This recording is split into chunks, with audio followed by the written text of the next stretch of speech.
Welcome to this meeting. My name is Tham, and this meeting is organized by ABF, of course, and in cooperation with Arena Group and Katalys, which is also a kind of think tank.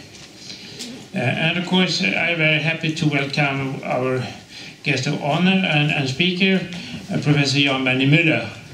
It's really a great pleasure to see you here again, I would like to say, because you were kind enough to come here a couple of years ago to introduce your remarkable book about democracy in the 20th century, Contesting Democracy.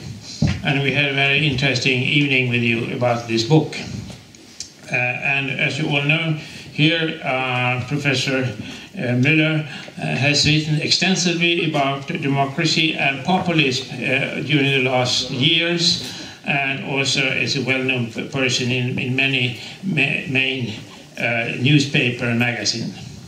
And so today it's about your latest book, in English, What is Populism? And of course a very topical and important book, already translated into several languages, also Swedish. So as you have seen, maybe there is this book outside there. I hope there is enough copies, and you can buy it for 150 Swedish crowns, which is a bargain. I think it's a very important thing, because today the label populism is used very often, sometimes just to attack a political opponent who happens to have views which are supposed to be popular. But that is, to put it mildly, misleading and also harmful, since it conceals what populism really is and how dangerous it may be. So we are really looking forward to hear you to discuss this theme and to have your definition of populism and how it works. After Professor Müller, Professor Sverker Gustavsson from Uppsala, and a well-known guest here will comment the lecture. And Sverker's main research is also in the field of democracy and populism, and he has recently written an essay about recent books on populism in the magazine Response. So that's it, and please, you have the floor. Thank you for your kind introduction and the very subtle advertisement for the book as well. Ladies and gentlemen, every day we hear and read that supposedly everywhere the people are rising up against the elites. An image has been going around the world which suggests that there is a virtually irresistible wave of populism. First Brexit, then Trump, and now supposedly various European elections where populists are bound to triumph. Or as Nigel Farage, for whom the image of the wave was apparently a little bit too small, put it, there is a tsunami that is washing away the establishment everywhere. Of course, as you also know, as of March 16th this year, some other voices have been heard too. As soon as the Dutch elections were over, at least a couple of media were ready with a story which claimed that now we live in a post-populist moment, that the irresistible wave was in fact now receding, or maybe going somewhere else, or whatever the right image might be in this context. I think that both these images are deeply misleading, and I'll try to say why at the end of my remarks this evening. But before getting to this point, allow me to offer you essentially 3 chapters that I hope can help to understand contemporary political developments a little better. First chapter is indeed offering a kind of definition. How do we recognize populists? How do we distinguish populism from other political phenomena? Secondly, what do populists do when they get to power, especially in light of the fact that there's a widespread view that actually these actors cannot really govern. Their policy ideas, we're sometimes told, are so simplistic that nothing will work. It's going to be immediately obvious that unemployment won't go down, not having the euro will not solve anything, the wall will not be built, this sort of stuff. And then thirdly, I want to move to the question which of course rightly preoccupies many, many people today, namely, what can we do? Or how should we, if at all, engage with populists? And I'll try to say something on the one hand that applies to basically professional politicians, and on the other hand, something that I think hopefully can be helpful to all citizens in some way or another. So, what is populism? Well, contrary to what is often suggested, not everybody who criticizes elites is therefore automatically a populist. In a sense, even though this has become such conventional wisdom, it would be very strange if that were the case. Decades of democratic political education has been about telling people that they should be vigilant vis-à-vis the powerful, that they should keep a close eye on government, on business, and so on. And all of a sudden, this automatically makes you a populist. That can't be quite right. So my contention is that populists, of course, criticize elites when populists themselves are in opposition. But what matters above all is that populists claim that they, and only they, represent what populists often call the real people, or also the silent majority. Now, at first sight, that might not sound so terrible. It's not the same as racism, it's not the same as some, rabid anti-EU attitude, and so on and so forth. But nevertheless, I believe it immediately has two, for democracy, dangerous consequences. First, populists will tend to say that all other contenders for power are simply illegitimate. So this is never just a disagreement about policy, which of course in a democracy is completely normal, and I would say is completely healthy. No, populists will immediately, if you like, moralize and personalize the issues. The others are crooked, corrupt, they don't work for the people, they work only for the EU or only for multinational companies, or whatever it might be. God forbid, I don't want to repeat the kinds of things that Donald J. Trump said about his opponent during the election campaign. I simply would want to underline that while he was an extreme, he was not an exception. His kind of rhetoric, I think, is entirely typical for populists.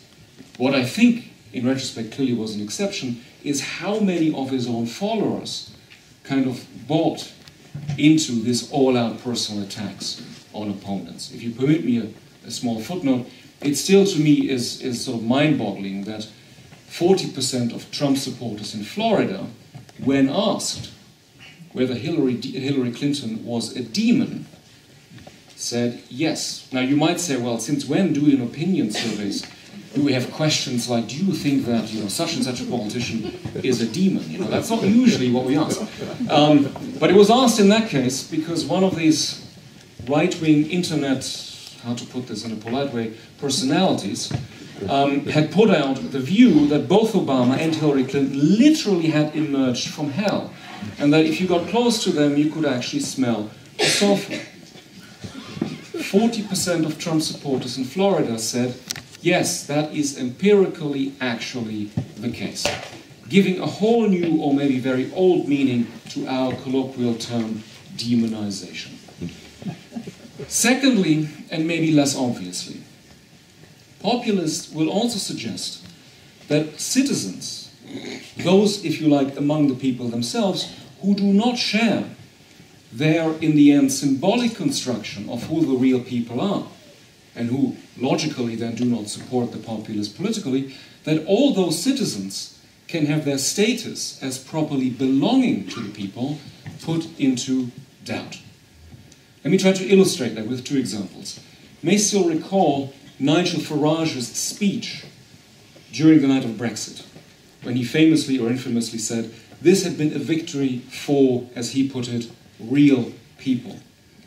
With the obvious implication that the 48% who wanted to stay inside the Union, well, weren't quite real. Didn't properly belong to the British, or maybe in the case of Farage, specifically the English people. Or think of a remark by Trump during the campaign last year that was virtually ignored, given the quality or lack thereof of many, many other things he said. But a remark that in a sense was deeply revealing. Trump at one point said, the most important thing is the unification of the people, because all the other people don't matter. In other words, the populace decides who the real people are, the people who matter, and even if you legally belong, even if you happen to have, let's say, an American passport, you can be perhaps excluded. Which also, if you permit me another footnote, I think shows that it was exceedingly naive when some liberal observers in the US in November, after some of Trump's initial speeches, where he basically said what every winner in an American election tends to say, time to heal the divisions of the country and so on, started to say, oh well, maybe he's not so bad, maybe, you know, it was all just a campaign and so on. It's true that Trump said, or in his case of course tweeted, things like, I'm quoting more or less from memory, we will unite like never before and we will win, win, win, end of quote. But all populists in power talk about the unification of the people all the time. That's what Erdogan does, that's what Orban does, they all do it. But it's always unification on their terms. And if you don't want to be unified on their terms, you're going to be excluded in some way or another. Long story short, I think the important thing to understand about populism is not that it's a sort of a variety of anti-elitism.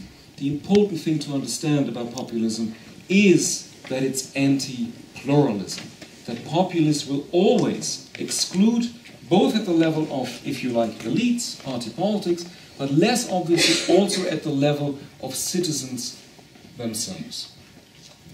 Let me maybe, if I may, add one word of why this kind of anti-pluralism is dangerous, even if populists don't get into government, even if they don't exercise power.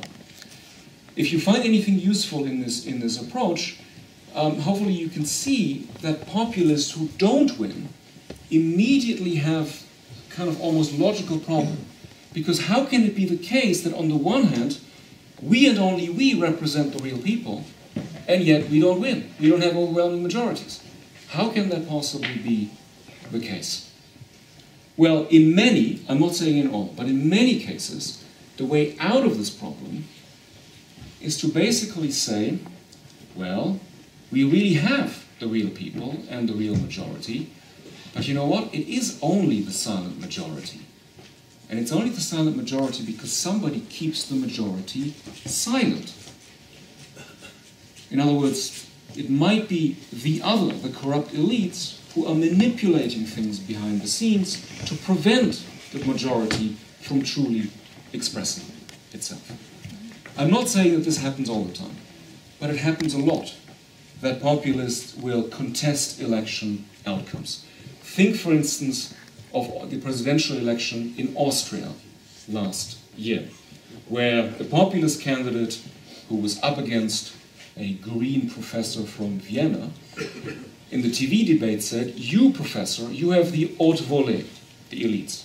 I have the people, die Menschen in German.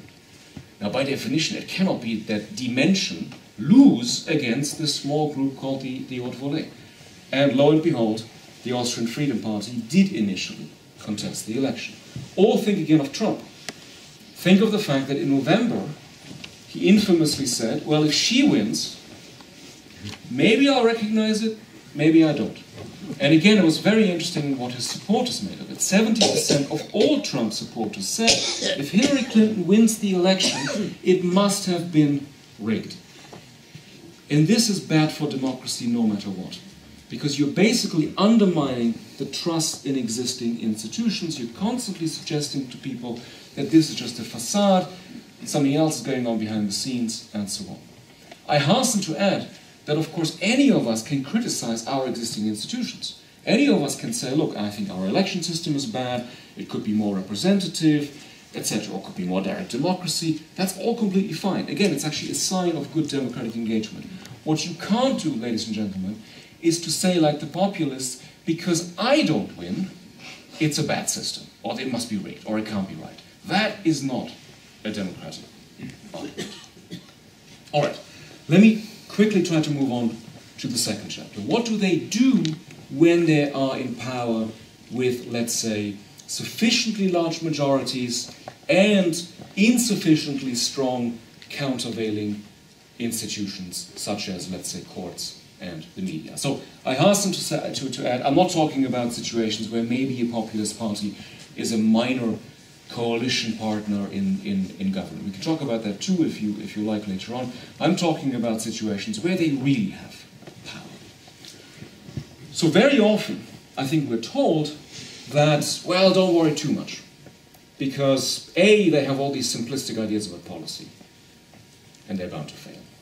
Or we're very often told, look, these are all protest movements, and by definition, logically, once you get into government, once you get into power, you cannot keep protesting against yourself.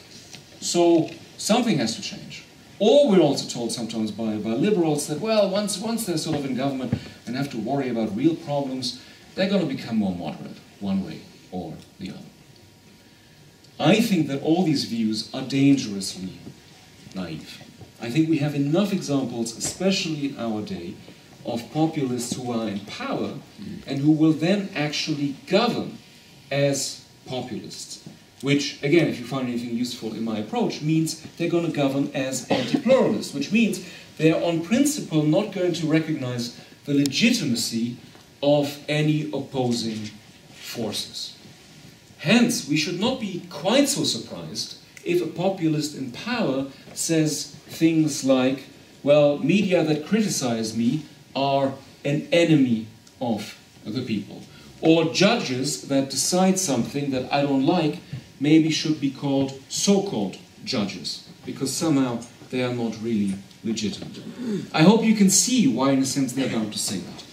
Any independent institution that opposes them has to be delegitimated with the claim that they are opposing the will of the real people. So by definition, must be illegitimate, but also by definition, in a sense, must be undemocratic, because they are opposing the real will of the real people.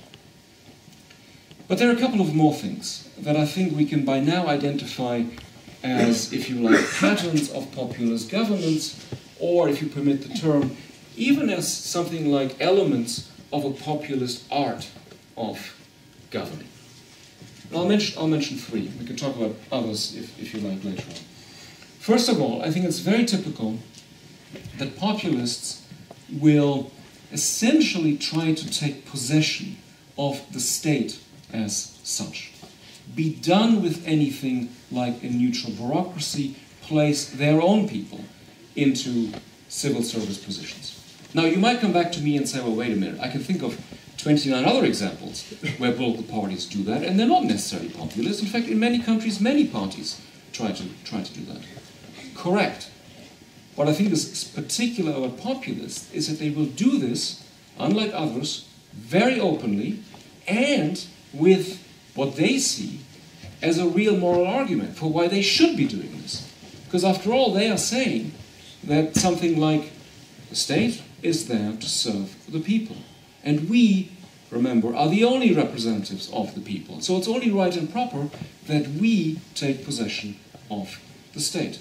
So again, note the moralization of the issues here. And it's a more complicated story than I'm making it out to be, but I think for many of us, it was quite shocking when the White House started to accuse people in the bureaucracy who didn't like, what came to be known as the travel ban, with the notion that they were betraying the country. It's true that the person in question was an Obama appointee, so in a sense it was meant to be a position, but this kind of moralizing of the issue, this kind of language, I think it's fair to say, was new in American political discourse.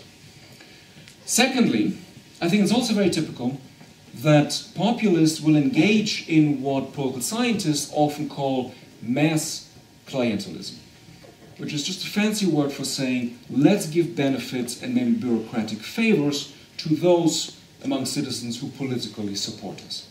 Again, you might come back to me and say, well, look, that's not so unusual. I mean, all parties do that on one level. True. But again, populists do it very strictly and above all very openly and with what in their eyes is a moral argument.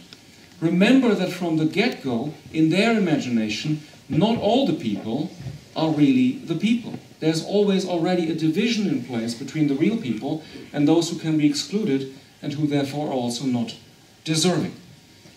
I'm partly underlining this point because it's one of the few ways, for me at least, to make sense of something that otherwise, to me at least, seems virtually incomprehensible.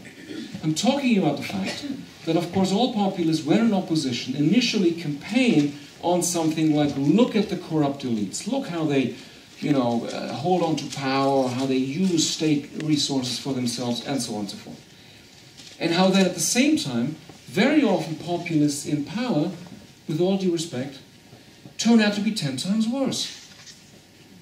And yet it doesn't cost them all that much political support. Erdogan can be caught on tape saying certain things. The Austrian Freedom Party, has been taken to court so many times, it's all on record, nobody's really disputing the facts in some of these cases, yet it doesn't seem to cost them politically. How can that possibly be? Well, one explanation, and I can't prove this to you empirically, I may well be wrong, is that from the point of view of supporters, it's not corruption at all. They are just doing these things for us, the real people. And there's nothing bad about this kind of clientelism/corruption. Third element of the populist art of governance, if you like. If there is any protest, let's say from within civil society, people are out on the streets marching against the government, it becomes extremely important symbolically for populists in power to delegitimate that protest. Again, because of the underlying pattern of thought. It cannot be true that parts of the people themselves rise up against their only authentic moral representatives. So even if these protests, let's say, are not really a danger to a particular government, it's very important for them to put out claims that delegitimate protest. How do they do that? Well, I think it's fair to say that in a certain way the copyright of what many populists have been doing belongs to Putin. He arguably was the first to say, yeah, it might look like the people or real demonstrations or civil society, but no. It's all steered from the outside, it's paid from the outside, it's essentially what is now often days called foreign agents.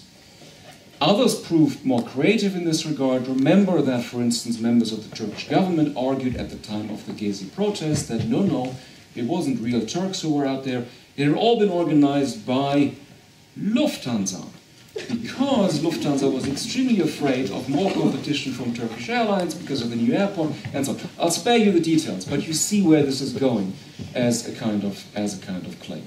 And again, in this context, it's maybe not entirely meaningless that Donald Trump tweeted that all those people out on the street protesting against the travel ban were either professional anarchists or, quote, paid up activists.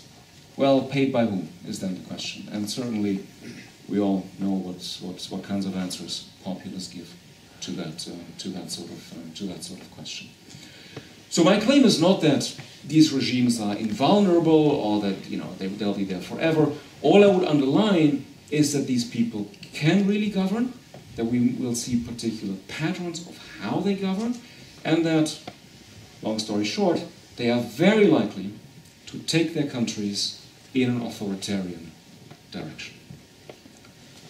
Last chapter. What can be done? Let me preface what I'll say, with emphasizing that, at least in my view, this discussion about what can be done very often, far too quickly, shifts into a sort of realm where it seems as if this is just a kind of PR problem.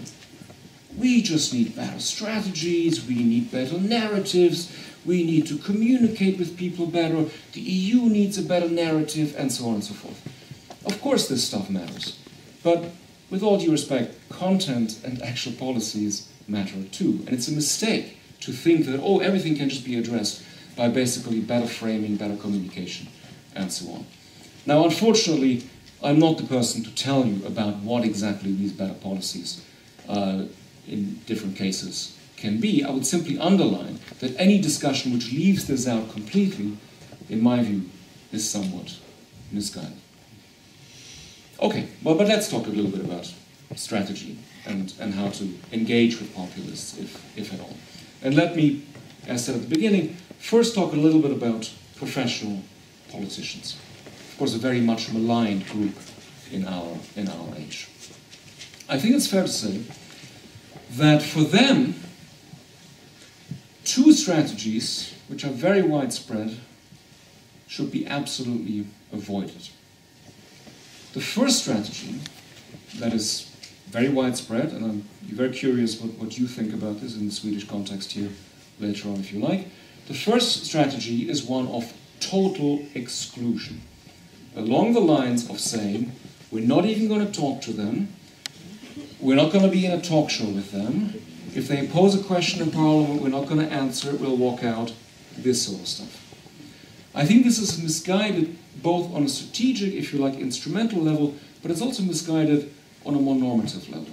It's misguided on the strategic level because, of course, as has been said many times, it helps populists to immediately confirm the story which they are constantly telling their supporters. The elites aren't listening, there are all these taboo topics, look how afraid the elites are of us, they won't even talk to us, and so on and so forth. But I think it's also problematic on a more moral level, because especially when these parties are already in parliament, they, after all, represent citizens. And those citizens deserve some form of engagement. Otherwise, the danger is that one ends up in a situation where one says, you know, we don't like populists because they exclude. So what are we going to do in response? We're going to exclude them. And prima facie, that's a very problematic position to have. However, it's also a mistake to then go to the other extreme. The other extreme is, of course, to basically start running after them. And to think that, oh, if I'm supposed to engage, I essentially have to adopt the ways in which they describe certain issues and certain problems. And at least to me, it's very striking how very often people who on the one hand say, oh, these populists, they're all demagogues, we don't believe a word of what they say, they're so simplistic in their ideas and so on, then very quickly, or even at the same time, come around to an idea where they say, oh, you know, but they do tell us about people's real needs and anxieties, people's real concerns. All of a sudden we give them a monopoly of describing to us, telling to us what is really going on in society. And if you permit me, on a more theoretical level, I think it also very often betrays a fundamental misunderstanding of how democratic representation works. Because democratic representation is not about a sort of mechanical reproduction of objectively given interests, identities, and so on. It's always a dynamic process where the ways in which people perceive themselves, citizens perceive themselves and their interests, is always already formed through what parties are offering, what civil society organizations are offering, and so on and so forth. So I think it again was a big mistake after November 8th, especially sometimes for Europeans, to say, look, we always suspected it. America's totally racist. You know, look who they elected, you know, and what he said, and so on. Of course, I'm not denying that there are plenty of racists in the United States. Of course there are. But as many people at the time then also pointed out, how can it be that the same citizens voted for Obama twice and then for Trump? It seems a little too simple to say that, oh, this is just about, you know, all-out racism. True, Trump did manage, it seems, to persuade many citizens to see themselves as part of something like a white identity movement. But that's changeable. That's not set in stone. That's not objective. It's a dynamic process, so these self-perceptions, perceptions of the national interest as well, can change again. And if we just all of a sudden hand populists this monopoly of telling us what is really going on in society, it's a highly problematic move to make. But again, it also doesn't really work on the level of strategy and instrumentality. Because no matter how much you run after them, you're never going to catch up with them. They're always going to demand something more. They're always going to say, no, that still hasn't satisfied the real people's demands in terms of immigration or whatever else it might be. Plus, once more, they can, of course, as they usually do, then say, look, we're the original, and they're just copying us. And up until now, these elites told us that, you know, our positions are totally unacceptable. All of a sudden, they themselves are pursuing them. And there are plenty of examples, of course, of a failure of this kind of running after populists. Just think most recently maybe of Nicolas Sarkozy, who was really, really running after Marine Le Pen, and yet could never quite catch her. Maybe one further remark, if I may, in this regard, which again is more on a sort of moral or normative level. Especially this kind of, you know, let's sort of basically imitate them, or even more paradoxically, let's bet on a strategy of destruction through imitation, can of course lead to a situation where eventually an entire political spectrum shifts in a certain direction. Let's say on questions of immigration. You might think of countries not too far away from here where this has already happened. And it's deeply problematic because in a sense you might say, well look, this was never really democratically authorized. It was always these incremental adjustments. It's not really that you could say, yes, a majority democratically really came out for a fundamental policy change. No, it was incremental opportunistic adjustments which then might change a political culture as a whole. And once that has happened, it's extremely difficult to reverse. So, long story short, I think these are the strategies one absolutely must avoid. What then to do instead? Well, as I've been trying to suggest, I think engagement is inevitable, but talking with populists doesn't mean you have to talk like populists. Engagement doesn't mean you have to adopt the way that they describe certain problems. What you simply should be doing is argue against their substantive positions in the best way you possibly can. And, important to add, if, for instance, there comes a point where a populist politician says there's a secret plan by Angela Merkel to replace the Volk with Syrians, then it's extremely important for democratic politicians to say, wait a minute, now we're crossing the red line. Now we are no longer on the territory of normal democratic debate, where yes, you can have certain views on immigration, on family policy, which I, maybe you as well, don't like, but where one can not simply say, oh, they're automatically undemocratic. But when somebody says the kind of thing that I was just suggesting, something else is going on. Now, obviously, when confronted with this, the populist is not going to say, oh, sorry, I didn't realize I was propounding a conspiracy theory. But the hope is, and maybe it's a pious, naive hope, that citizens might say, well, look, even if I share some of their views on, let's say, immigration or refugee policy, I don't really want to be in the same boat with people who have conspiracy theories, who constantly tell us that our state is already a dictatorship, that everything is a facade, and so on and so forth. So I'm simply pointing to the need to maintain certain red lines within a particular type of discussion. All right, moving on to citizens themselves, if you like. And I think here maybe it's worth pointing at a recent example where already what is sometimes now known as the domino theory, much propounded by Marine Le Pen, for instance, namely that now one domino after the other will fall in Europe after Brexit, where already the domino didn't fall as expected or predicted. And that was the case of Austria. I think what was remarkable about what happened there on the 4th of December last year is that the winning campaign, the anti-populist campaign, if you like, really mobilized citizens to go out there, which is to say to leave their usual life worlds, friends, people they usually talk to, their milieus, and engage with people who they wouldn't normally engage with. To go to, I mean, to put it bluntly, maybe in a cliched way, but I think empirically accurately, to go to traditional working class districts of Vienna and talk to people who they wouldn't normally talk to. And very often in such a way, and the campaign I think tried to help with this, in such a way that they wouldn't simply after 5 minutes end up saying to their interlocutors, well, if you say this, you're a fascist or you're a racist, and so on. But to sort of help them to keep a conversation going, to meet people, talk to people who they wouldn't normally meet.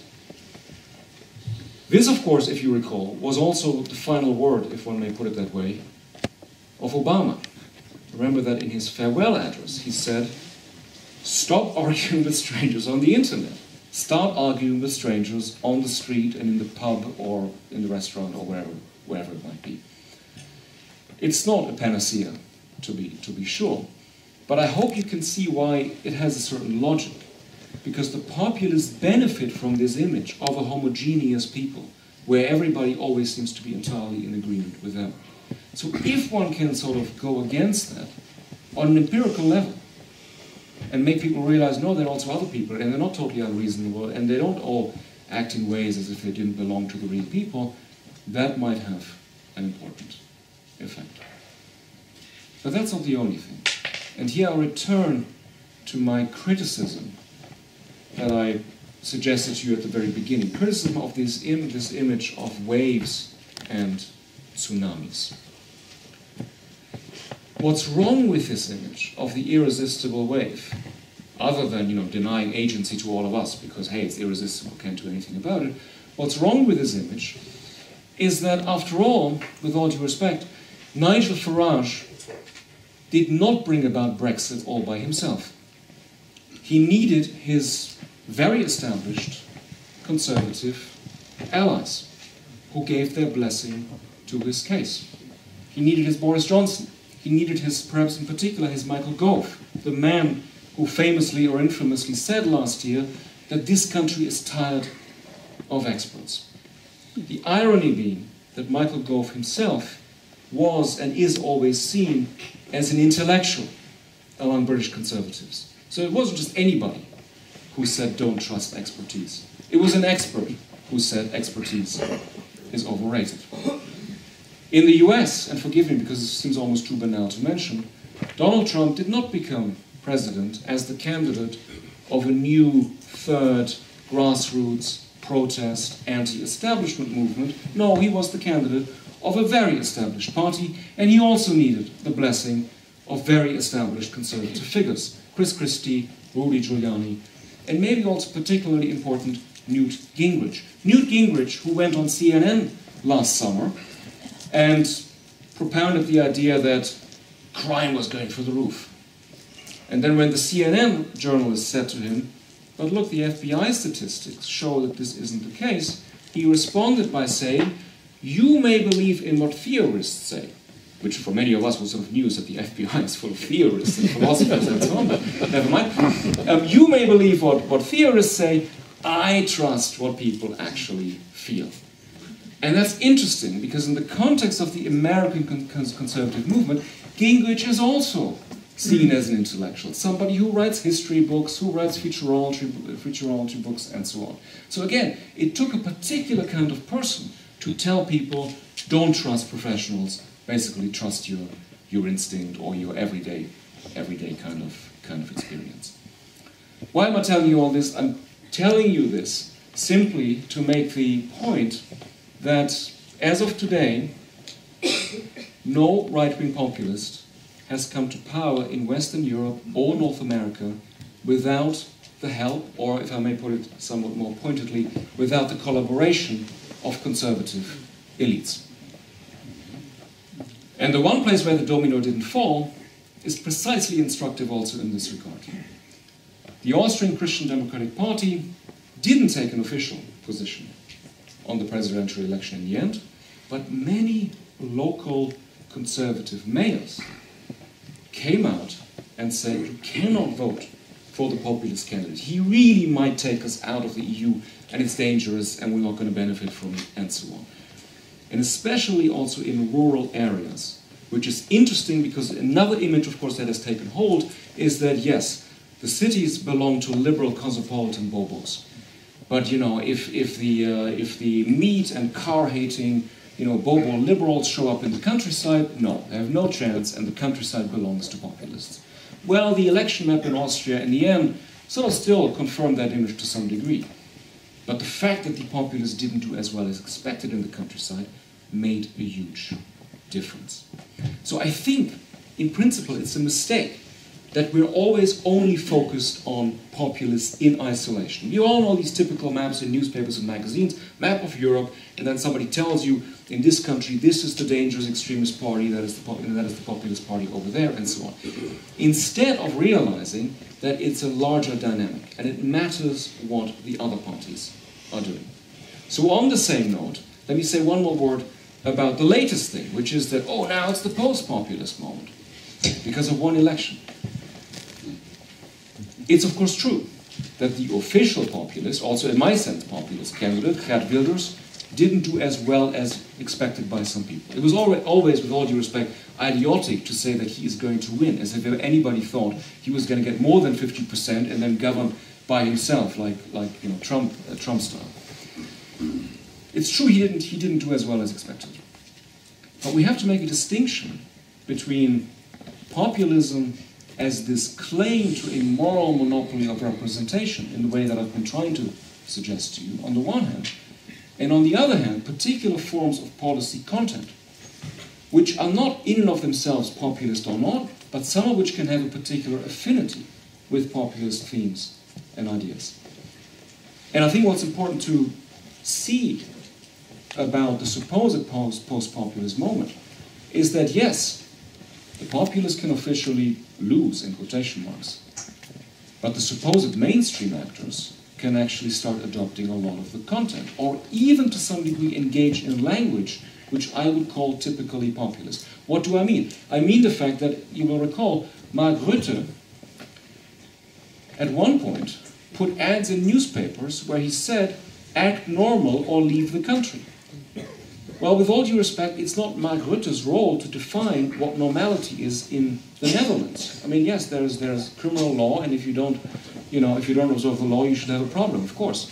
But, you know, to talk about this sort of sense of normality and then somebody defining what is normal, you know, is shifting pretty close into what I would consider populist territory. So this totally one-dimensional analysis, which simply sort of says, oh, are they up or down in the polls, or how well they're doing elections, doesn't allow us to see this other dimension and to perhaps see a profound transformation of even mainstream parties. And so maybe the last thing I'll say, and forgive me if this sort of seems overly polemical or to have overly the character of a certain kind of, well, basically urgent appeal, what it doesn't allow us to see, if we only ever think of, you know, here are the dangerous extremists and here are the mainstream parties, is that we already have examples in Europe where supposed mainstream parties effectively have become populist parties. So what am I thinking of? I'm thinking perhaps most of all of Viktor Orban's party in Hungary. Viktor Orban, I believe, is the pioneer of populism in power in Europe. If you want to know what happens with populists when they have sufficient power, Hungary, within our context here, is the best example. But Orban has, of course, hugely benefited from the presence of an officially extremist party, an officially far-right populist party in his own country, called Jobbik. So whenever there was criticism from the outside, let's say from the European Commission, he would always say, well, you know, you might not like what I do, but if it's not me, it's going to be these real neo-Nazis. Of course, he himself eventually adopted many policies which are identical with the kinds of ideas that Jobbik propounds. He himself has a discourse that basically only his party is the real representative of the Hungarian nation. But it's somewhat more difficult for outsiders to see. And if I may add one more thought, in a sense, he's now even succeeded in reproducing this pattern at a European level. Remember that not too long ago, Donald Tusk was re-elected with only one country opposing, Poland, which is another laboratory for populism in power. But Orban stayed with the European People's Party, elected, you know, the reasonable Christian Democrat, and thereby helped to isolate the Polish government. Now, it helps him now to say, look, you know, you can always see that there's one case, one country that's even worse than I am. So if you don't want me to become like that, or Hungary to become like that, stick with me.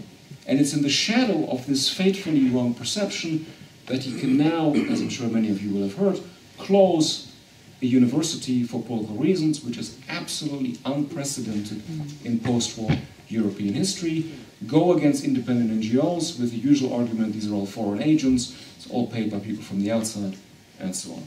Forgive this flaming appeal at the end of a supposedly scientific talk. I just think that it's impossible to overestimate the urgency and the danger of these sorts of developments. I thank you for your attention. I look forward to the discussion. Thank you very much indeed. And this closure of the university, Open University, European University in Budapest, I think is an extremely important thing, and I hope that the academic communities in Western Europe and also in Sweden will react against that. I think that would be, of course, Orban will not change, but I think it's very important to react as to demonstrate that this is a very important thing for our understanding of what is a free society. So, please, Sverker Gustavsson.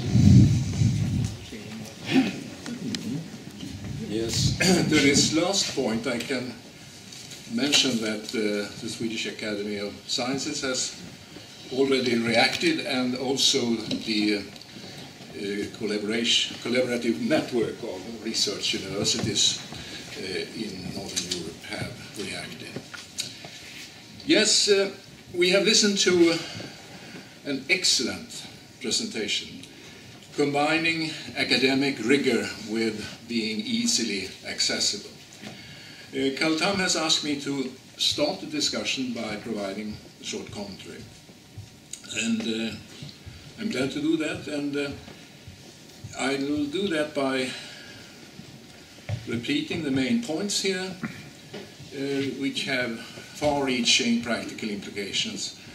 Werner Müller told us about how to define populism, what you have to say about populism in power, and what you have to say about how to defeat populism.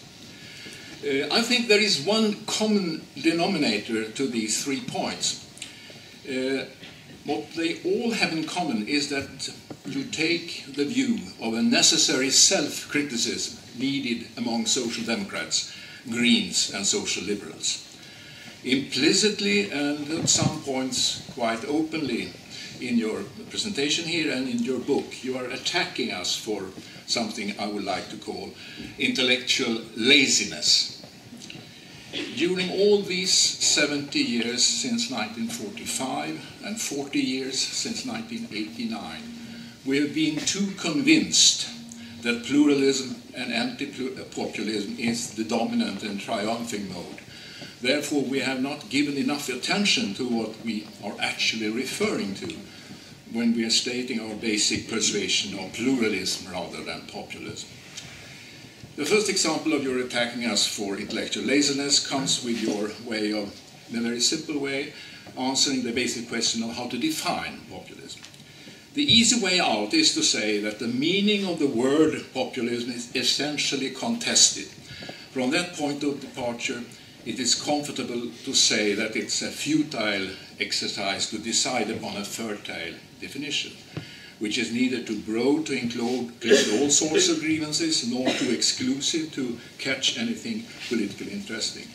Your approach is to establish a stepwise argument, resulting in a definition which emphasizes the element of contestation in addition to universal suffrage and majority rule. In your view, the concept should not include every idea that you personally dislike, neither should it include every critical remark from below, because it can be legitimate, nor should it include every sort of unconventional behavior, which is a very common way of talking about populism as unconventional politicians like Donald Trump, but rather to focus upon the idea of a principled illiberalism, that a populism is populist, in your view, is positive to universal suffrage and to majority rule, but negative to the rule of law, free speech, freedom of organization, professionalism, and legitimate opposition. In short, the liberal part of liberal democracy. That is your way of defining it, and you are not talking so much about other possible ways of arguing, because we have to have a fertile definition with the help of which we can say anything about the real world, which you are really doing. And the second example of your attacking us for intellectual laziness, which I would like to emphasize, is your refutation of the commonly held notion that populist parties are protest parties, but being unable to govern, in the technical sense of the word. According to our laziness, naivety, social democrats, greens and social liberals tend to believe that populists will not be able to survive the need for negotiation and compromise is so typical for real-world reformist democratic politics. That misconception is also a too easy way out, you emphasize. Empirically, the world is full of populist leaders who are technically good at budgeting, legislating and enforcing public policies without negotiating and compromising. Leaders like Trump, Erdogan, Orban, Putin do not consider opposition legitimate. Your point is that they get away with their neglect by pointing to all sorts of scapegoats who prevent complete implementation of what they see as true representatives of their people, really, and what a true representative really and fundamentally want. Therefore, we should not believe in the comfortable idea that populists can't govern. The point is how they govern. They govern in a way which does not bear the stamp of political liberalism in combination with universal suffrage and majority rule. And my third example of your attacking social democrats, greens and social liberals for intellectual laziness is what you have to say about how populists can be defeated. Also here people like us are continuously trying to find two easy ways out. One is to look upon the problem of growing populism from the point of view of sociology and psychology. These people are of a special kind, we say, when it comes to class and social status and personality. This is not true, you emphasize, and therefore a dead end. You argue that, supported by empirical social science in your book. Another dead end and too easy way out is to look upon populism as a problem of public relations. That parties, media, public authorities are lacking in their ability to listen to and to communicate. And still another dead end and too easy way out is to make politics even more technocratically guarded against popular influence than it already is. Such a strategy triggers even more populism due to the fact that technocracy and populism are mutually reinforcing each other.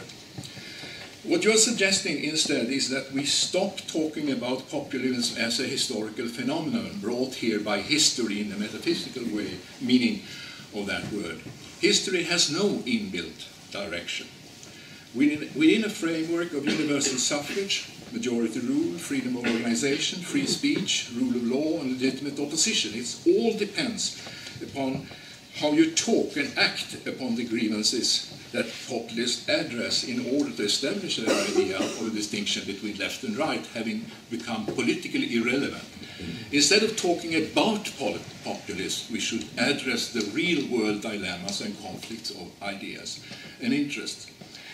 In practice, that means that we have to understand that pluralist democracy has always been and will remain a demanding type of government in terms of clarifying alternatives and aggregating them into compromises that are responsive as well as responsible.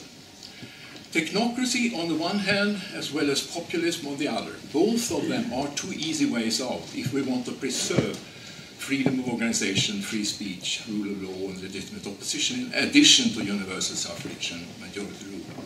My question at the end to you will be the following one. Technocracy and populism have one thing in common. That follows from what you are saying.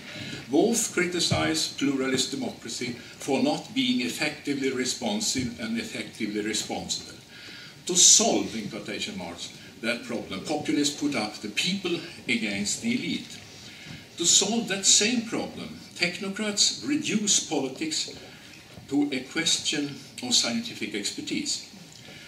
To a populist, opposition is corrupt. To a technocrat, opposition is irrational. Why is it so? That's my question. Is it because political analysis is less an activity in its own right, instead of reducing politics to economics on the one hand, or sociology and psychology on the other? How do you evaluate, in short, the historical heritage of neoliberalism when it comes to the relative underdevelopment of political analysis that you are emphasizing, that we should really concentrate upon the problems? But neoliberalism, in my view, neoliberalism has taught us for 40 years that it doesn't count. Politics is something that cannot be dealt with by politicians. That should be dealt with by technocrats. But if you say that often enough, you are fostering populism. So isn't that the key of this whole thing?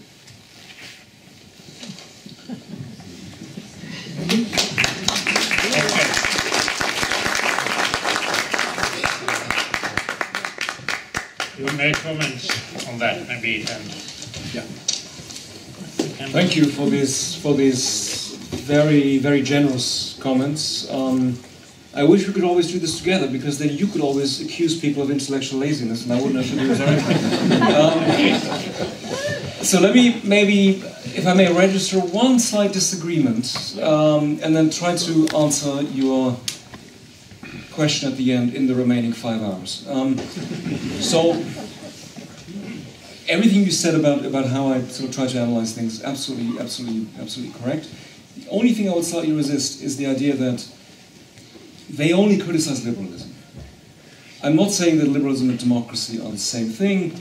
We could talk about, tensions between liberalism and democracy till the cows come home. But I think it's problematic if one sort of concedes that, yes, they really are Democrats. And we are just left with liberalism. Again, especially if you think about the fact that by now we have actors in Europe who proudly call themselves illiberal Democrats, and who will actually say, yeah, of course you can accuse me of that, because that's how I call myself. Thank you for confirming that I'm still a Democrat. So I'm yet again, of course, talking about Viktor Orban, who famously said he wants to create an illiberal state, and who has no problem with being called illiberal.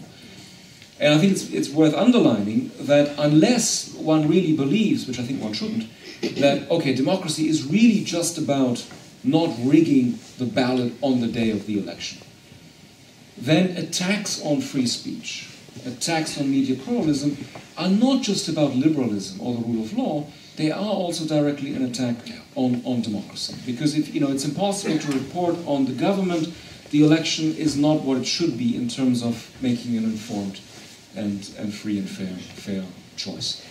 And plus, I mean, just as a footnote, I think it also becomes problematic in an EU context, because maybe inadvertently one says, okay, so nation states always get democracy, and then sort of, the liberal repair crew comes from Brussels and says, we have some problems with how you now see liberalism, let's fix this and let's fix that.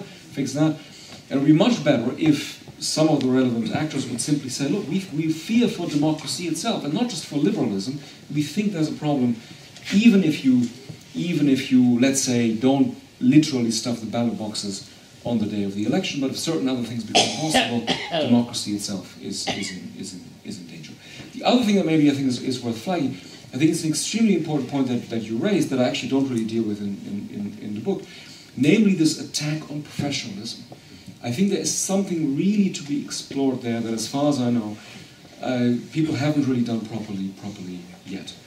if you also think about the fact that, yes, they're all sort of, when in opposition, anti-elitist, or even sometimes when they're in government, they still continue to blame the old elites for, you know, manipulating things behind the scenes. But clearly, not all elites are the same. So as we've now learned in the United States, generals are not the elite. Wall Street big shots are not the elite. Professors, of course. Lawyers, probably too. So there is, I think, something going on with professionalism in particular. And, I mean, just as a very crude hypothesis, I think it sometimes can have something to do with the sense that, in the eyes of populists and maybe their followers to some degree, well, there is something kind of objective about the achievement of a Wall Street big shot because here the money is there. Or of the general, it's objective because they did win the war, or maybe in the case of recent United States, didn't lose it too badly. Whereas professionals, it's much easier to sort of launch an argument where you say, look, this is a rigged game. These people don't really have authority. It's a self-reproducing elite, you know, that goes to the same Ivy League colleges and so on, which I'm not saying is totally untrue as a form of social criticism. But I think there is something going on which needs to be explored more. All right, on your question. So indeed, I think that it's a fateful dynamic, and one that I think we have seen particularly in Europe in the last couple of years, especially with the Euro crisis, that basically the supposed extremes of technocracy on the one hand and populism on the other, in a weird way, strange way, come to reinforce each other. Because the more technocrats say there's only one rational solution, if you disagree, you reveal yourself to be irrational, debates are unnecessary, even parliaments are basically unnecessary, you just have to, you know, confirm what we've already decided. The easier you make it for populists to claim, where are the people in all this? Democracy without choices makes no sense. Doesn't mean that they actually are the real advocates of democracy, but it makes it easier for them. The more successful, however, populists are, the more technocrats will feel confirmed, look how irrational people are. They vote for these Democrats, so they might become even more technocratic. And as you said, even though they look like they're opposed to each other as extremes, they do have one thing in common, which is anti-pluralism. Only one rational solution, only one supposedly authentic will of the people, which, by the way, only the populists happen to know. And everything that we think of as democracy really happens between these things. Choices, contestation, debates, exchange of arguments. Very idealized, of course, but I think that's ultimately what we expect and should expect from democracy itself. Now, I wouldn't equate technocracy automatically with neoliberalism. I think there certainly are varieties of neoliberalism where this is absolutely true. If you look at what has, of course, de facto dominated a lot of decisions in the Euro crisis, which is that specific German variety of neoliberalism called ordoliberalism, very often that's de facto the outcome. But I think you can also have different versions which wouldn't make such a strong claim to rationality, and which actually also would have a more moral vision. I mean, this is usually totally forgotten that you know, when Mrs. Thatcher famously said there's no such thing as society, people always immediately assume that, oh, it's just, you know, greed, you know, among individuals and so on. What she really, of course, said in that famous interview with Woman's Own magazine was there are only families and civil society and so on. And her claim was, well, look, the problem is that people always think society is going to help them, but we should really help each other in civil society. It's going to make us more moral. Neoliberalism always had this moral promise as well. What it, of course, didn't really have was any sort of collective vision. That was suspect. And I think you can't have democracy without some collective vision as well. And any good politician, even if they are, of course, primarily in the business of solving and addressing concrete problems, will also always offer something that can count as a collective vision. Where do you want to go collectively as a society? But very different from the populist claim, which is, I already know who the real people are. You can't possibly contest that. It's symbolically set in stone. So I think that's, in a sense, what hopefully good politicians can do. They can sort of appeal to collectives as well. They shouldn't simply say, oh, populists are always lying, or all their recipes are total nonsense necessarily. That may well often be the case. But with all due respect, it's never as simple as saying, oh, when they oppose trade agreements, that just shows how irrational they are. Because these are not questions of rationality and irrationality. I mean, putting it very crudely, but you just think of the fact that if somebody says, look, I oppose this trade agreement because it threatens a particular way of life, which I think, in my ranking of values is very much at the top. And yes, I've understood that collectively we're going to be better off materially in 25 years, if we do the trade agreement, but still this other thing is more important. So I think it's fatal if one reduces politics to rational versus irrational. I'm frankly dismayed that, for instance, very recently Tony Blair published a piece in the New York Times where he said, look, we have to fight against populists. We have to do it by having, a better center. We have to unite on a bipartisan basis, the best of the left and the best of the right. I'm not saying this is a completely crazy idea, but one might be forgiven for thinking that it's basically just the second coming of the third way, which wasn't quite technocracy. I'm not saying it's entirely identical, but of course it also opened this sort of possibility of people to say, wait, you're basically telling us there's only one sort of reasonable choice in the middle. And in a sense, that might also be right now a particular danger for the supposed frontrunner in France, who, by the way, has also been accused of being a populist. So people have already said Macron is a populist of the extreme center. God knows what that's supposed to be, but never mind. But some of the rhetoric, of course, is a little bit in this direction of, look, I transcend left and right have become meaningless, there's sort of a reasonable thing to do in the center, and everything else is sort of suspect and potentially irrational. Again, I'm not saying that this is automatically entirely false empirically as a claim, but I think it also harbors a particular danger. And I think, last thing maybe to answer what is really a complex question, I think it's maybe important to underline that, of course, also nowadays we very often have this sort of very generalized, very global diagnosis that says, oh, crisis of representation everywhere, which very often simply means basically decline of traditional so-called people's parties, which we can talk about as well. But I think one should be very careful not to overstretch that diagnosis. So let me mention two examples of countries which, in my view, actually show exactly the opposite of a crisis of representation, even though they are usually subsumed in the narrative of crisis of representation everywhere. I'm thinking of Spain and Greece. Maybe not the countries that come to mind immediately as, great success stories in 21st century Europe. But what I mean is this. Up until recently, I think it was fair to say that, look, whoever I vote for, I'm going to get two old, corrupt parties. To put it very crudely, but I think not totally inaccurately. You don't have to like the particular policies of Syriza, Podemos, or for that matter, Ciudadanos. But I think people now have much more of a sense of, well, they really are choices. And the system is able to reflect what, after all, in these countries is the basic conflict, namely one between, to put it very crudely, austerity and anti-austerity. And the interesting thing is precisely that something like Podemos, again, you don't have to like their program, but they were able to mobilize especially young, educated people who basically already said goodbye to the system, got them to the polls, and most important, they also went home again, and when their party lost, they accepted it. And in the long run of European history, none of this is a given. If you think back to the 1970s, let's say, it's not a given that young people demonstrate, and then they, dutifully found parties, and they contest elections, and when they lose, they go home again. No, in those days, in many European countries, young people would have done quite different things, quite possibly violent things. So, of course, you can come back to me, I should add that immediately, of course you can come back to me and say, wait a minute, that's totally idealistic. I can vote for Tsipras 29 more times, and nothing's ever going to change. It might even get worse in certain ways. True. But then let's at least be precise about the location of the crisis of representation, because it's not within the Greek system. In this case, it's much more within the EU system, where certain conflicts cannot really be contested, cannot really come out. Now, what the solution to that is, to what extent we really want anything resembling a pan-European democracy on certain questions, we can debate.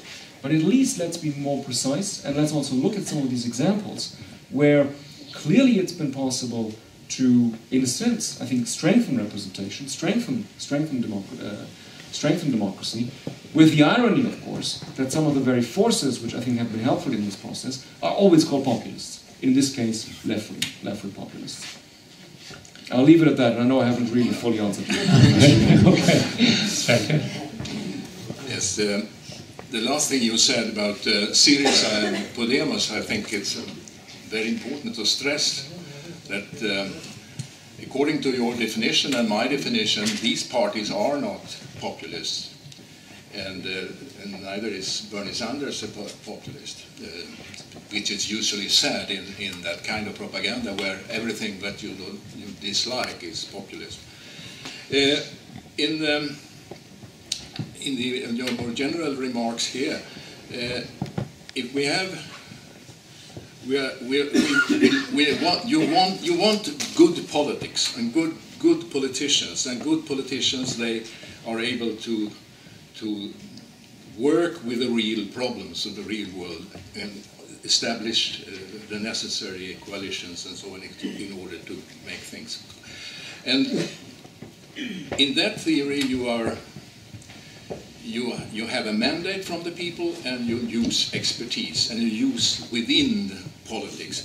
And there is always a temptation of going in the direction of let the experts rule, and the other direction of overemphasizing the role of a mandate. And I agree there with you.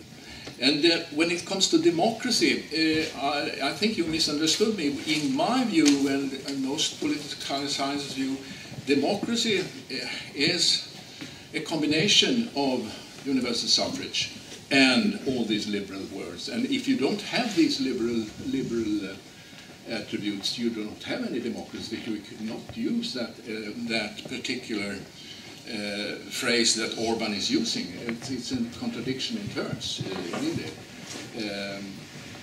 But the important thing is that we have all get accustomed to talk about democracy and taken the liberal element for granted for such a long time.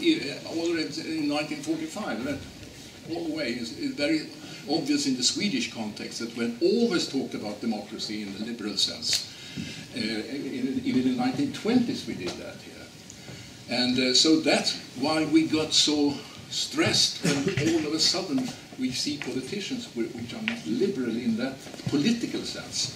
There are three types of liberalism. One is the academic one, that the primacy of the argument, and then is the political one, and that's the economic one. And these shouldn't be mixed in a way that neoliberalism is doing. Because that's what my criticism against neoliberalism is, that they pretend to have a theory about politics in the name of economics.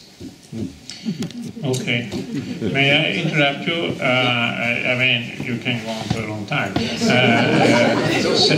Yes, I think so. We should give that opportunity for questions or comment, or very short comments, I would like to underline. So please, I have a mic here, and yes, okay, I'm coming. All of you cannot get the floor, but I will try.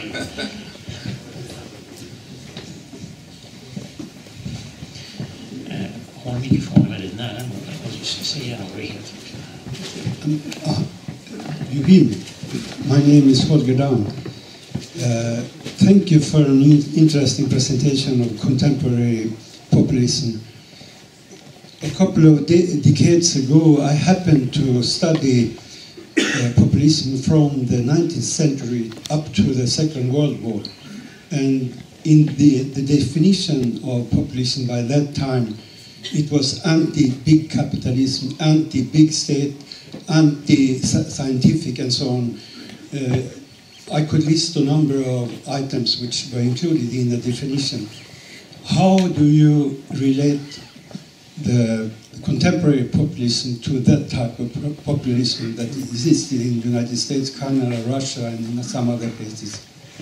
Okay, I think it's a very important question. We should take a few more, so you could please remember them and comment it later. So we will see here. It was somewhere down there. Yes.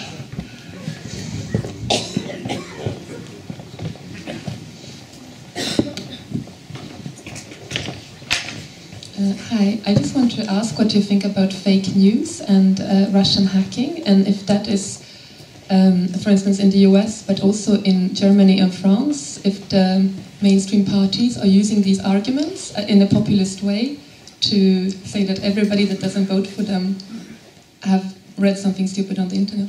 I think you understand what I mean. Okay, thank you. Okay. I'm not sure if this is a question, but I read your article in The Guardian about that there's a problem when trying to define populism, that we speak about its voters. And yet I find also now that we speak about them as in the populists, and also wonder if by changing populists, the them to it would benefit the conversation, because, for instance, you were talking about the discussion about how to confront them and how to engage, and also now if we should talk to, in this case, some parties. And I was also wondering if maybe if we change it to it, like it's not about excluding them, but excluding it, if that anyway could change the conversation about the policies. Yeah. Thank you. Okay, thank you. Okay, I think we should give the possibility for you both to comment on these comments and questions. So we can pick up some more later on. All very good, which is another way of saying all very difficult questions. So, indeed, what I try to understand as populism is going to lead to the perhaps paradoxical conclusion that some actors who both in the present and historically called themselves populists, by my lights, are not populists. And the most sort of glaring difference, I think, would be in many cases in the US, where, as you know, populism retains, for many people, positive connotations. It's a thing of the left. It's a grassroots thing, as you say, against big corporations, to some degree, the big state. In fact, if you, in an idle moment, maybe you reread some of the manifestos of the late 19th century populists who called themselves populists, you could not tell whether you're reading them or you're reading a manifesto by somebody in Occupy Wall Street. Very similar language. And yet, for the most part, as far as I can see, they were not anti-pluralists in the way that I'm talking about populists as anti-pluralists. Now, is this a huge problem? Well, for some historians, for some political scientists, it is. I would simply say, at the risk of totally oversimplifying, we can't, in a sense, we cannot understand the world by reading off the meaning of phenomena or the right categories and concepts of the self-descriptions of the actors. So, yes, the Nazis also called themselves socialists, but that doesn't mean that we now have to find a way of integrating them into our standard history of socialist thought, because, hey, they said they were this or they were that.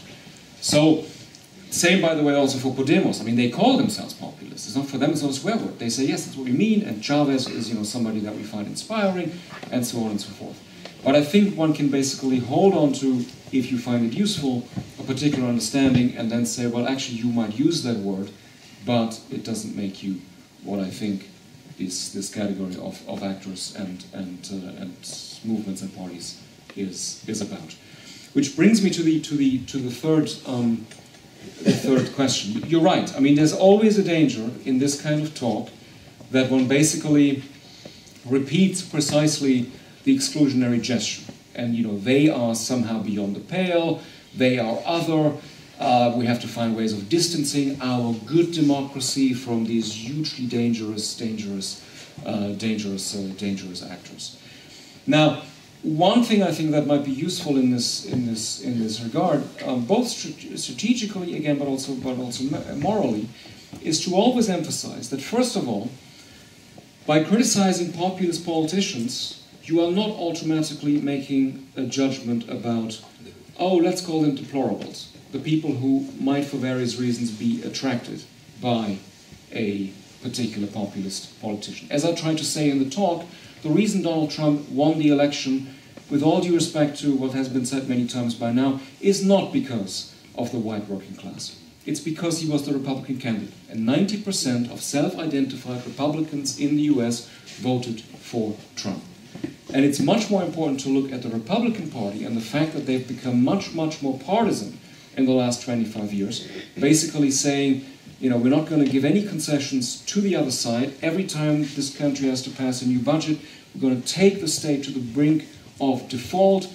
no victories for Obama, the other side is bad, you can't possibly vote for a Democrat, and so on. That's in some ways been much more important, which is not to downgrade the actual problems in Michigan, Wisconsin, and so on. That's not the point. The point is simply, let's not come up with these macro explanations that in a sense point us in wrong directions. And that then also sometimes make it more plausible to talk in very derogatory terms about voters. Now, what about the actual populist politicians? Well, I think a potentially good way forward is to say, look, we are not saying that you are now, the forever and ever immoral characters and will never, talk to you, do anything with you, and so on. But other politicians can set conditions. So I don't want to idealize Austria, especially not as a German. No, I just mean because, complicated relationship, as you know. But if you think about the Austrian Social Democrats, who've said, look, we're going to have a catalog of criteria, and if other parties don't meet these criteria, we will not cooperate with them. Nobody knows exactly what these criteria are going to be. But it's a much better approach, it seems to me, than to kind of rev up the anti-populist rhetoric and always basically then in turn suggest these are bad characters, they're all liars, and so on and so forth. And it also makes it much more transparent for voters. Because then you can tell a story about why you are not doing a coalition. You make it more difficult for populist parties to do what sometimes at least they do, which is to create a certain solidarity via a shared status of victimhood.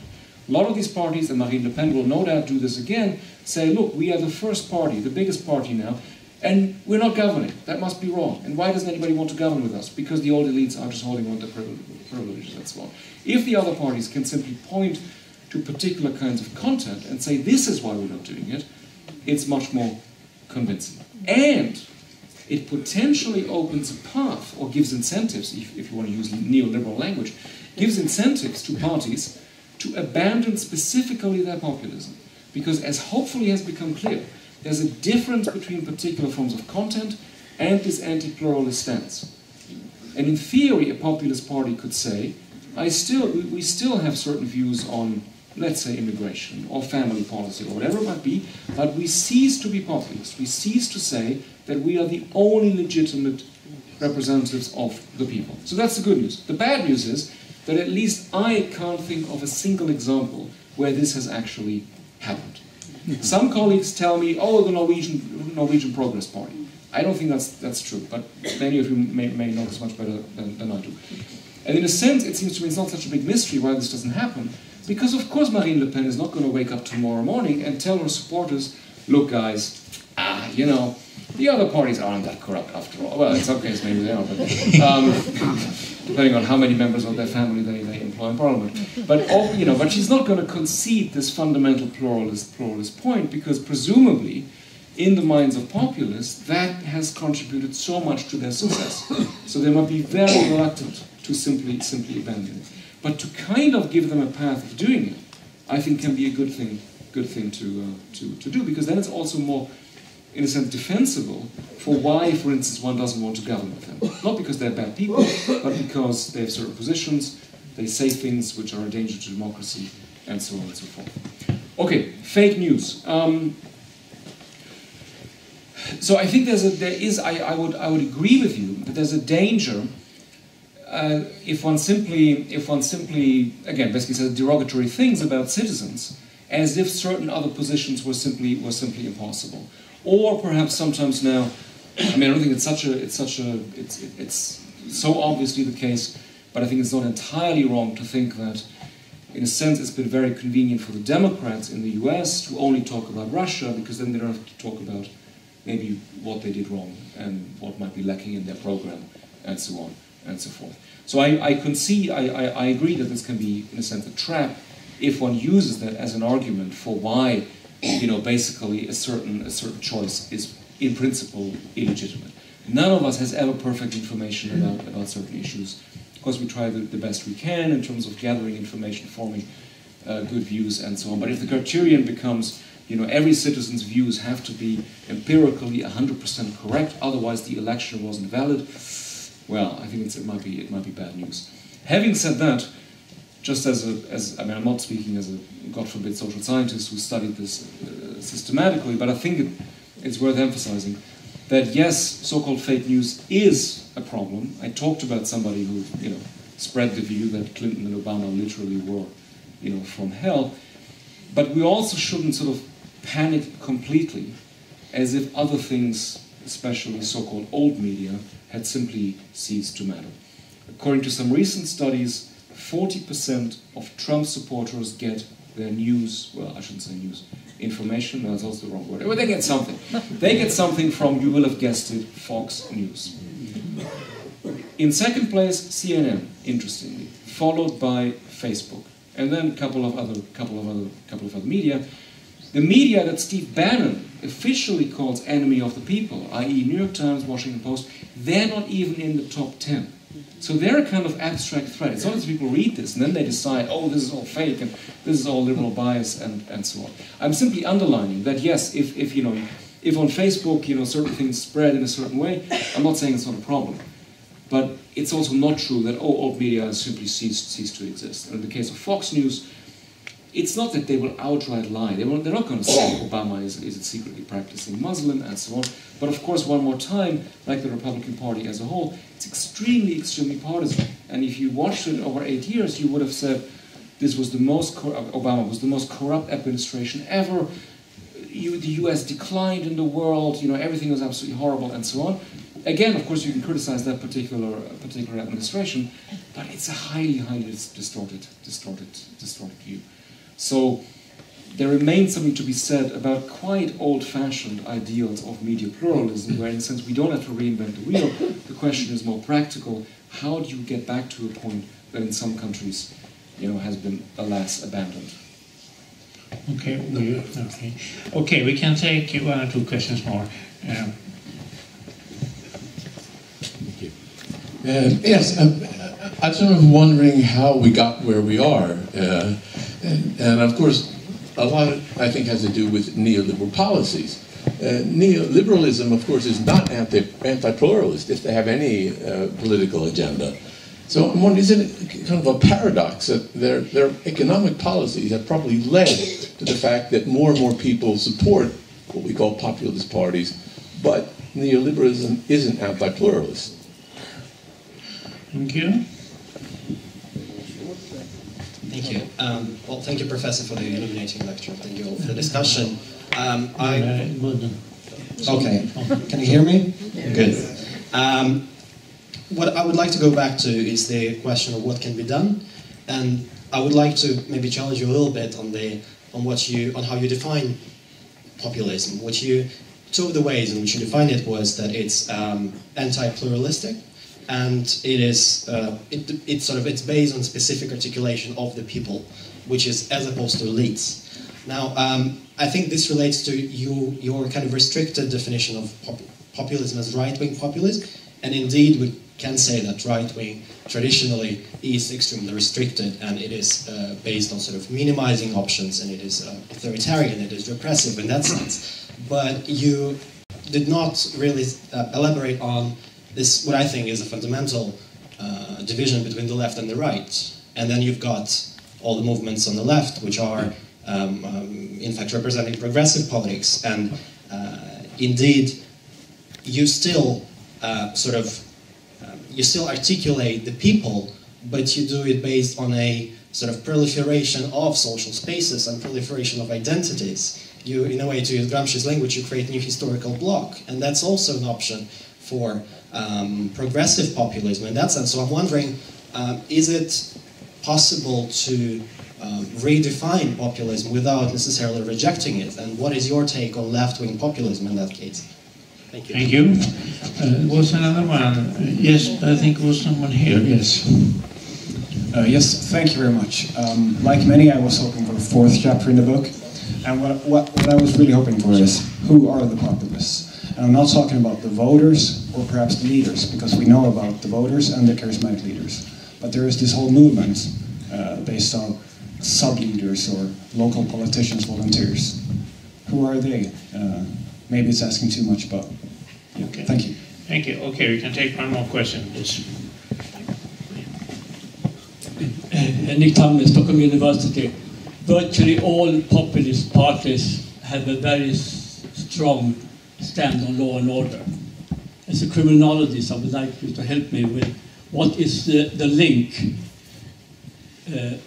between the general values of populist parties, or these general programs, and this very central theme in populist propaganda? Okay.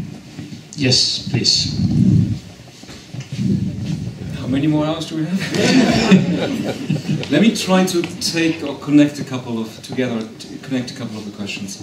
So, for me at least, and you of course can entirely disagree with this, but for me at least, populism is not a question of content. So if you tell me what you think about crime, or immigration, or the Euro crisis, or whatever it might be, I cannot automatically say you are or you aren't a populist. There has to be a claim about the relationship between the representative and the people.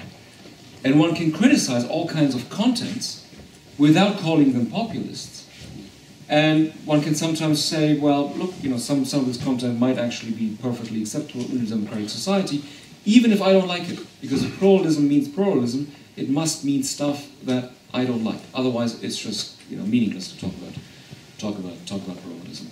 Now, granted, there are particular topics which have more of an affinity with populism, because if you find anything worthwhile in this approach, you might say, well, populists always end up doing some form of identity politics, which is not to say that all identity politics is necessarily populist. So yes, for some actors, it is always very important, primarily, to talk about immigration, because that's one way of sort of clearly coming in and saying this is who belongs and this is who doesn't belong. So what I'm trying to suggest is that on the one hand, populism is a relatively abstract claim, but the claim also always needs content. They need to flesh out who really belongs, who doesn't belong, why the elite is illegitimate, and so on and so forth. And if you're willing to follow me up until this point, then hopefully it's also clear that yes, the content can come from the right, that's what I've mostly emphasized in the talk, but of course it can also come from the left. Sometimes people say left-wing populism is impossible because the left is always good, populism is always bad, so it must be a contradiction in terms. No.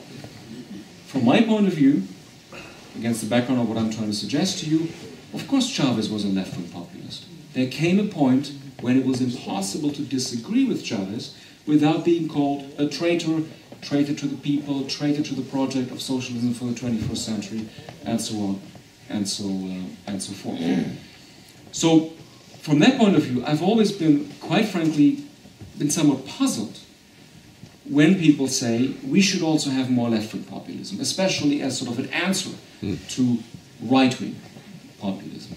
What exactly are you trying to say? Well, if you mean it in the sense in which I mean populism, I think it's an absolute no. It's an absolute no-no. Because it's undemocratic in a democratic society to say we and only we represent the people. And again, it's not a question of content.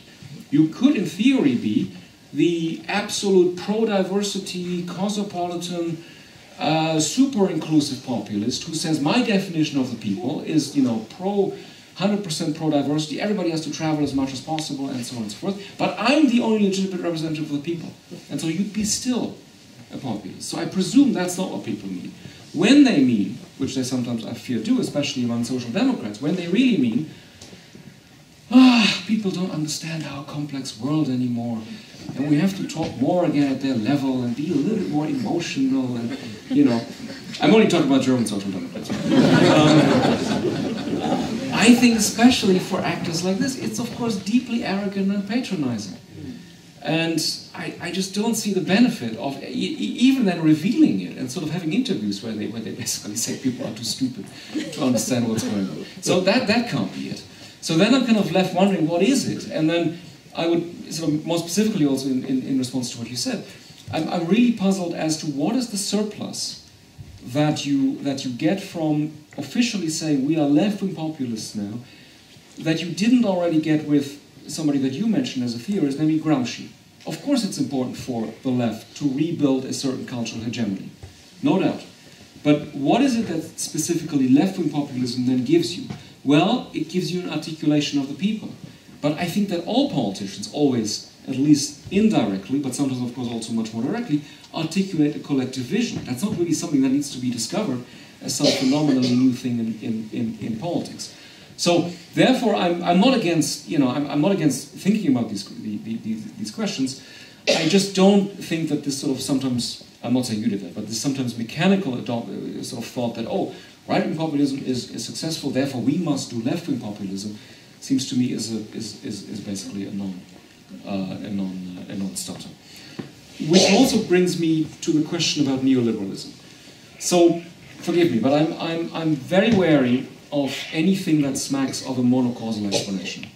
I'm struck by the fact how often, not you, but many people in this debate, they say, oh, populists, you know, the great simplifiers. But when they basically offer us an explanation for why they've been successful, losers of globalization, losers of modernization, we, the complex people, we adopt it immediately.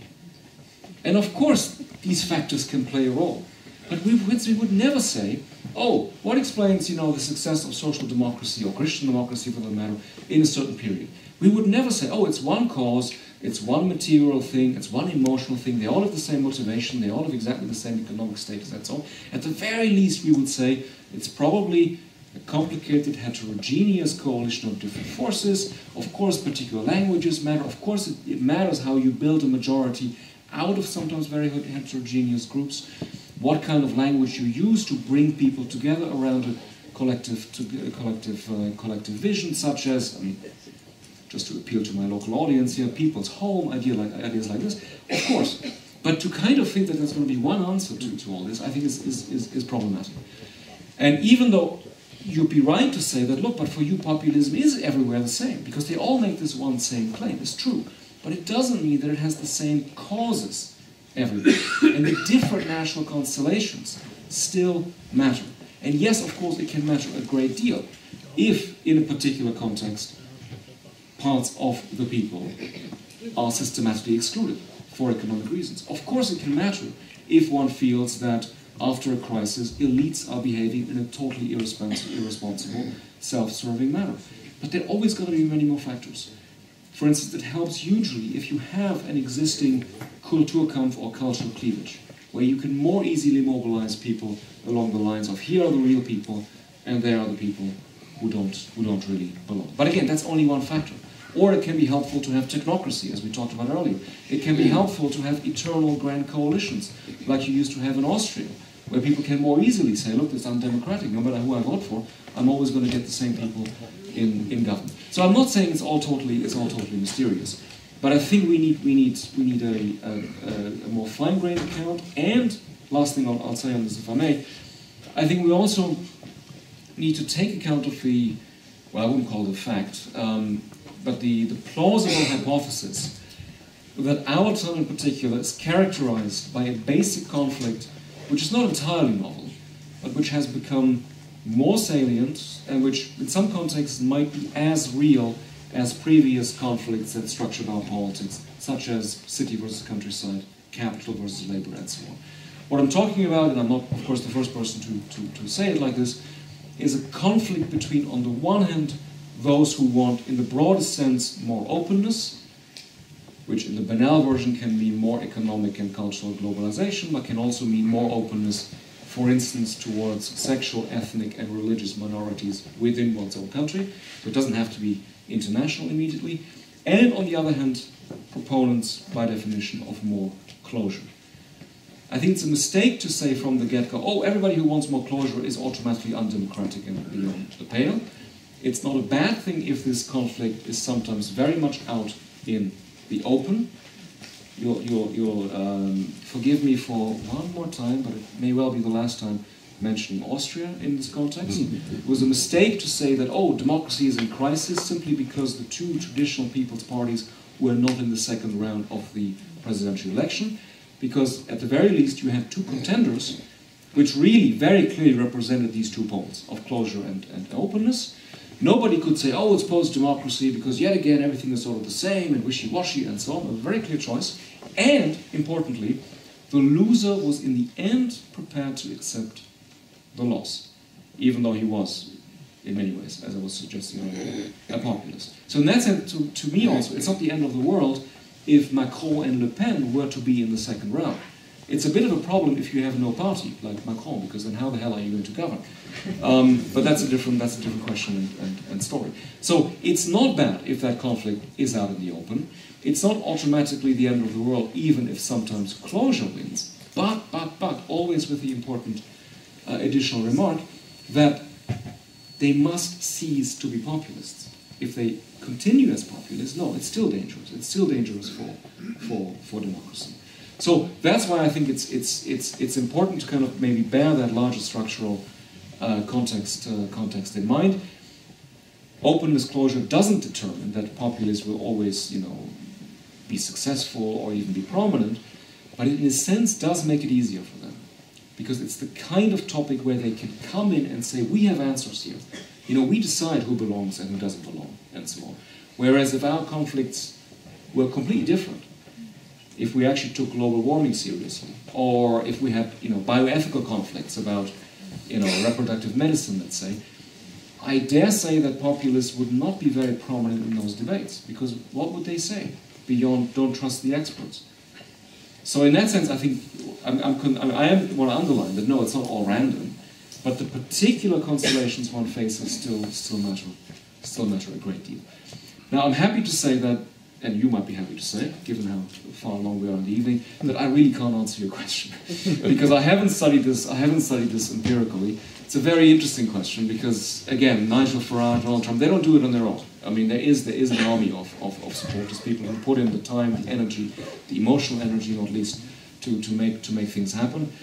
What I would simply underline, and I know it's not an answer, but hopefully it's still not entirely worthless to point out, is again not to jump from basically the official, let's say, populist rhetoric to a kind of blanket moral condemnation of the supporters. Because in many cases, we simply don't know why exactly they are supporting particular positions. And it's probably, again, a completely pious, naive hope, but it might not be impossible that if you engage in a conversation and you say, look, I think what your candidate or person is doing is dangerous because it is this anti-pluralist stance, and how would you feel if, you were totally excluded now and so on. Maybe occasionally you can get somewhere. But again, maybe that's a pious hope. Okay. Thank you very much indeed.